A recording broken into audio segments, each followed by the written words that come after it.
semuanya, kembali lagi di Babysik Channel. Belajar biologi semakin asik tentunya bersama Kak Edi. Jangan lupa untuk subscribe, like, share, and komen selalu. Soal dan pembahasan jaringan tumbuhan. Oke, kita mulai dari nomor 1 ya. Nomor 1 soalnya adalah jaringan meristem yang terdapat di ujung batang adalah meristem. Jawabannya adalah apikal. Kenapa apikal? Karena apex. Apex itu artinya ujung. Soal nomor 2, pada batang tumbuhan dikotil yang membentuk lapisan kayu adalah lapisan kayu itu sama dengan lingkaran tahun dong. Yang berlapis-lapis itu adalah aktivitas dari jaringan kambium. Maka jawabannya adalah kambium. Soal nomor 3, jaringan pada tumbuhan yang selnya berdinding tipis sangat kecil dan aktif membelah. Nah, di sini kata kuncinya adalah aktif membelah dan sangat kecil. Yang masih bisa aktif membelah cuma ada dua tuh, meristem sama parenkim. Tapi ada kata kunci lagi tuh, kecil. Yang kecil itu adalah meristem. Kalau parenkim besar. Jadi jawabannya yang mana? Yang meristem. Soal nomor 4. 1. Ada epidermis, 2 sklerenkim, 3 kambium, 4 silem, 5 palisade, dan 6 bunga karang. Pertanyaannya adalah jaringan yang hanya terdapat pada daun adalah kalau silem itu ada di mana-mana. Jadi jangan jawab yang ada nomor 4-nya. Kambium itu hanya ada pada batang. Jadi yang ada pada daun yang mana, Kak? Yang hanya pada daun adalah palisade dan bunga karang. Palisade nama lainnya adalah jaringan tiang, sedangkan bunga karang nama lainnya adalah parenkim spons. Dan keduanya atau palisade dan bunga karang berperan untuk proses fotosintesis. Soal nomor 5, batang tumbuhan menjadi kuat karena mengandung jaringan. Kalau penguat, berarti dia kuat gara-gara ada penguatnya atau penyokong. Ingat jaringan penyokong cuma ada dua, yaitu kolenkim sama sklerenkim. Karena di sini cuma ada kolenkim, ya maka jawabannya langsung ketahuan tuh kolenkim. Kalau floem sama silem kan pengangkut, ya kan? Maka jawabannya kolenkim. Soal nomor 6, permukaan daun biasanya tampak mengkilap. Hal ini disebabkan epidermis pada permukaan daun dilapisi oleh... Nah, apa nih jawabannya? Daun bisa mengkilap gara-gara ada suatu lapisan bernama seperti lapisan lilin dan itu merupakan derivat epidermis yang berjenis kutikula. Ya, kutikula. Kalau stomata itu kan lubang atau mulut daun.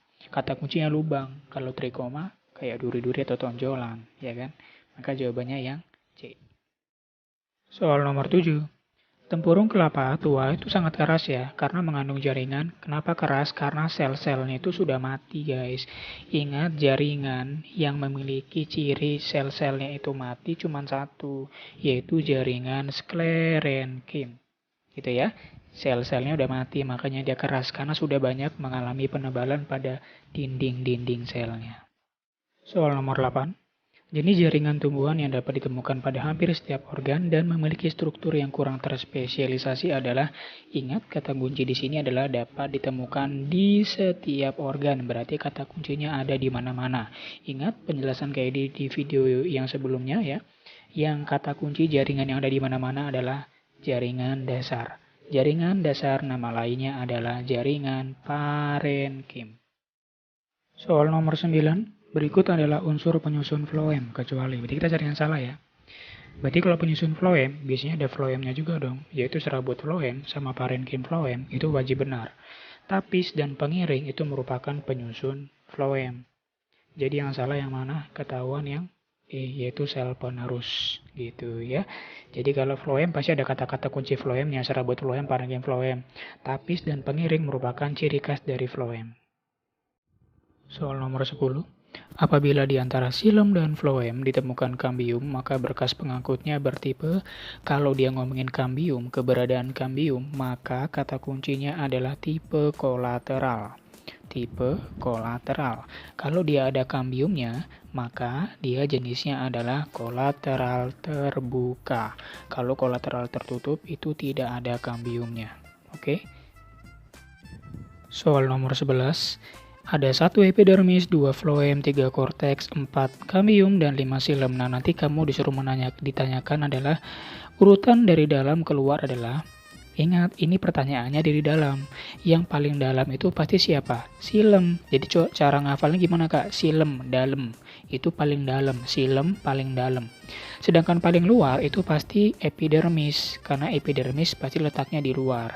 Berarti yang paling dalam itu 5 dan paling luar itu 1. Berarti pertamanya 5, endingnya 1. Mana itu jawabannya? Ya, langsung dapat yang E. Gitu ya. Soal nomor 12. Pada tumbuhan dikotil, aktivitas kambium vaskuler ke arah dalam menghasilkan, ingat, kambium kalau ke arah dalam pasti akan ngebentuk silam. Kalau ke arah luar ngebentuk floem. Berarti jawabannya harus silam. Nah, sekarang tinggal C atau E. Yang paling dalam itu silam sekunder atau silam primer. Yang paling dalam berarti dialah yang terbentuk pertama kali. Biasanya kalau yang pertama itu siapa? Primer apa sekunder? Ya, betul sekali. Kalau yang pertama berarti jawabannya yang primer, silam primer. Soal nomor 13. Cadangan makanan pada umbi kentang yang merupakan umbi batang disimpan di dalam jaringan. Yang namanya umbi batang itu kan cadangan makanan. Ingat, parenkim itu ada banyak jenisnya. Yang masuk dalam kategori pembahasan di soal ini adalah parenkim, karena parenkim itu nanti ada yang jenisnya parenkim makanan, yang dimana dia sifatnya untuk menyimpan cadangan makanan. Jawabannya yang E, sangat jelas. Soal nomor 14. Jaringan parenkim pada buah dan biji dapat berfungsi sebagai, kalau yang A pelindung, pelindung itu epidermis. Kalau B pengangkut, pengangkut itu kan silem dan floem, ya kan? Berarti udah beda banget tuh.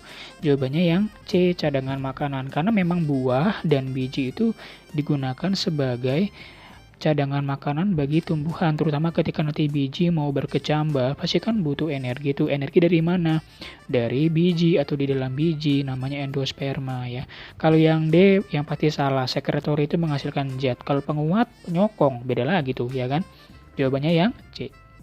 Soal nomor 15. Lihat di gambar ya di sampingnya. Urutan nomor 1, 2, dan 3 secara urut adalah, lihat nomor 1 itu kan di ujung ya. Kalau nomor 1 itu udah ujung, berarti nomor 1 itu wajib apikal. Kalau apikal itu apa? Berarti yang A, B, dan C itu salah ya, karena pertamanya jawabannya harus apikal. Yang nomor 2 itu adalah samping. Kalau samping itu siapa? Lateral. Maka udah ketahuan jawabannya yang E, apikal, lateral, dan yang 3 itu interkalar. Interkalar itu nodus atau ruas atau ketiak. Ya, jadi ketahuan jawabannya yang E gitu ya. Simple dulu aja, cari mana jawaban yang lebih dapat dulu kata kuncinya. Oke guys, cukup dulu ya untuk pembahasan soal-soal dari materi jaringan tumbuhan.